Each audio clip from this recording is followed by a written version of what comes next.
Hi everyone, welcome again to another podcast from Teacher Joseph. Today we're going to talk about an event that's taking place in London. It's happening today and it's called the Trooping the Colour, and this happens every year in June. Now, it's really interesting because when people come to me for English lessons to improve their communication skills, they often ask me, do you have a day in the UK when you have the military on the streets, where you have, tanks being paraded, soldiers with guns? And I usually say, no, we don't. But on reflection, actually, we do, but events like today are tied heavily to the royal family, not to the army itself or to the government. So it looks really symbolic, if that makes any sense. It doesn't make me think of war. And today, as I was saying, is the Trooping the Colour. And you can see lots of people dressed in red. These are soldiers, and they're heading towards Buckingham Palace from another place which is close by. We're going to read about it now. This is from the British Army website. Now remember that the royals are the head of the army symbolically. The king supposedly is the head of them, although it doesn't, of course, work that way during a war. He's a symbolic head.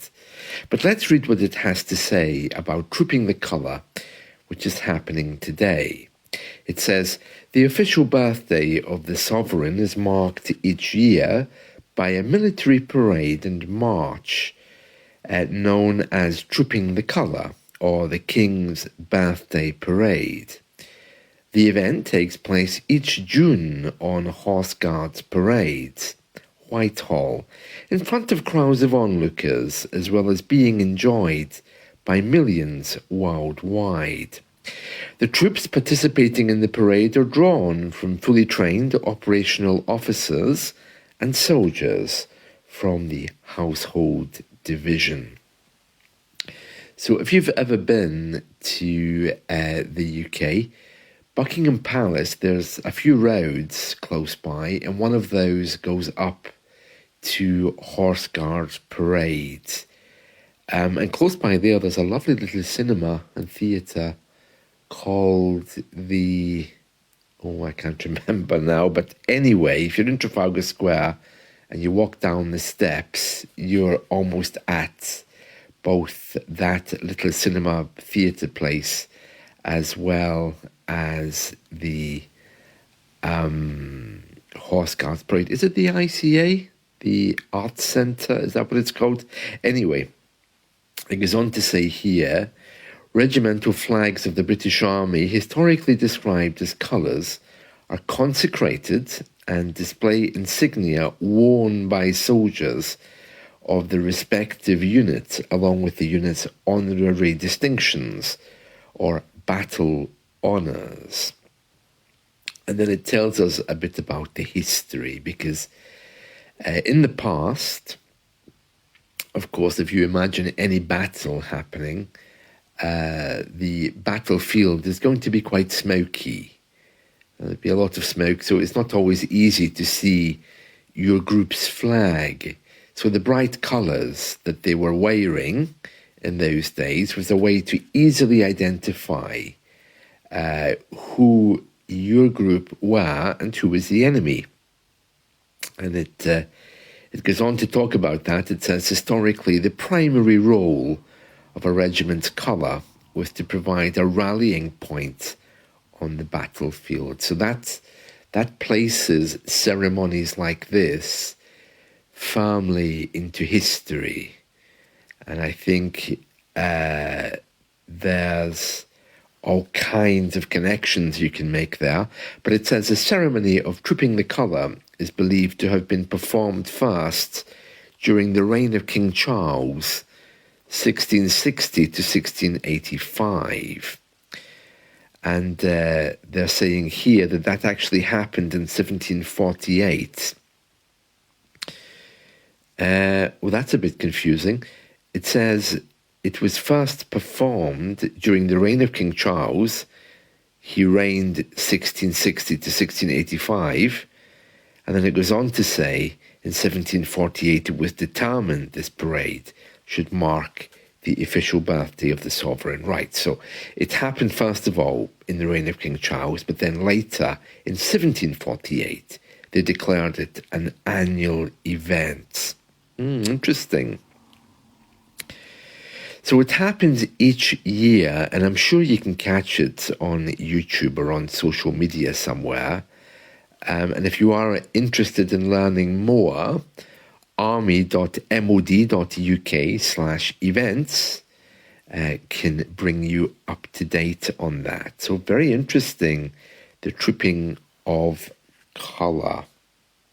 It's important to point out as well that this is not the only one that they have. There's one in Scotland in August called the Royal Military Tattoo, which is something kind of similar.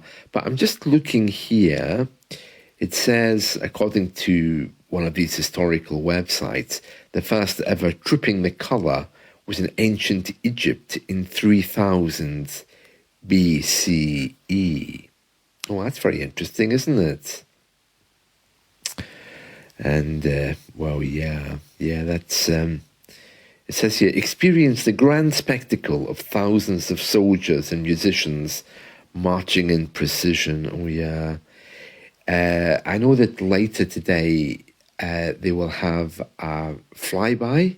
Isn't that where the aeroplanes fly by as well? No? I know there's something that the royals come to the balcony to watch. Let me just see what that is. I'm not sure if it's a flyby or if they watch cannons being let off.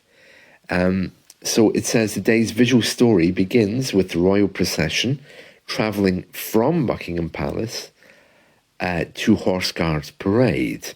The sovereign, that's the king, he's escorted by mounted troops and other members of the royal family. Yeah, that'll be the queen, the wife. It says that they may appear in the procession either on horseback or in carriages. Really? Gee, I can't imagine her on a horse, but you never know. I'm talking, of course, about Camilla. The Queen used to do it, though. I think for her 80th birthday, or was it her 85th? There was a famous portrait of her on the back of a horse. How she got up there, I'll never know. But, of course, the royals are kind of horsey people, aren't they? Right, it's a gun salute that's watched. Let's see. I'm just reading through this just so we can see here what actually happens. It's very complex. There's loads of things. It says here the final act at Buckingham Palace is lighter, but the mood is still very formal. The royal family appears on the balcony to observe a flypast by the Royal Air Force. The flypast provides a fitting capstone, loud, fast, and unmistakably contemporary, while still rooted in ceremonial tradition. Oh, that sounds very much like it's been written by AI, doesn't it? It has all the AI hallmarks there. And it says if you want to celebrate it, you can have a little pomp and pageantry at home. No, thank you. It is very brass. I mean, if you watch them marching on the street, they've obviously been up early polishing the shoes, making sure their brass musical instruments are working well. Yeah, if you're actually planning to go, if you're in London, you do need tickets, and they are limited if you want a seat. But there are places you can watch. I mean, I'm sure from Trafalgar Square, you would be able to see something or around that area. It's very, very formal, though. Yeah, it's one of those moments where Victorian Britain comes to life.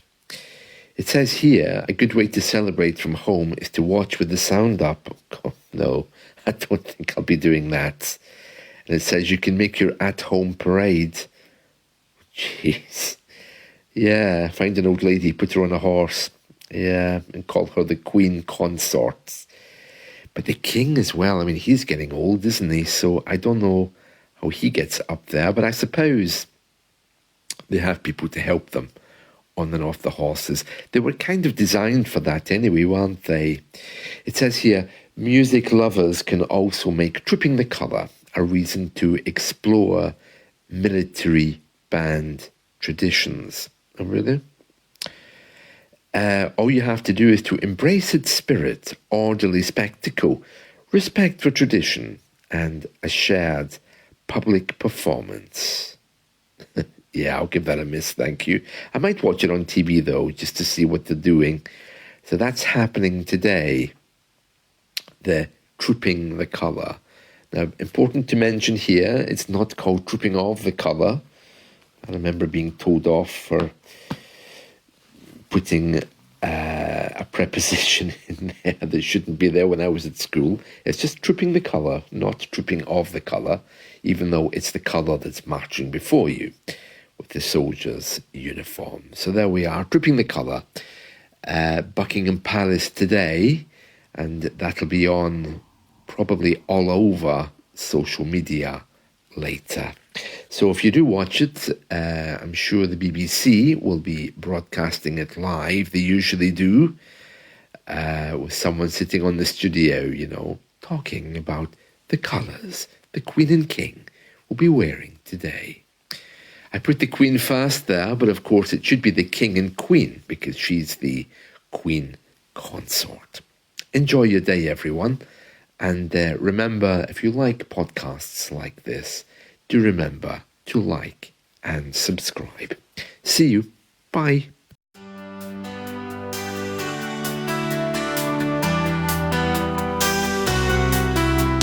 Joseph, the English teacher, guiding words like a preacher, chalk in hand.